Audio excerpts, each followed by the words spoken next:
அடிமொய் எழுத வந்த கிளி போராடுது, அத பொய் எழுத வச்ச கிளி சீராடுது. இதில் யார சொல்லி குத்தம் என்ன, எல்லாம் நேரம்தான். அடி ஒன்னோடொன்னு சேராவிட்டால் என்றும் பாரந்தான்.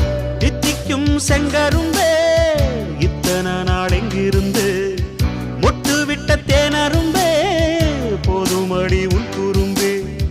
விட்ட கூரையோ தொட்ட கூரையோ இந்த உறவு என்ன முறையோ.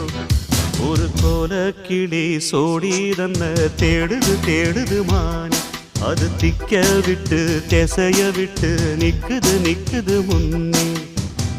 இப்ப வருமோ எப்ப வருமோ ஆசை போற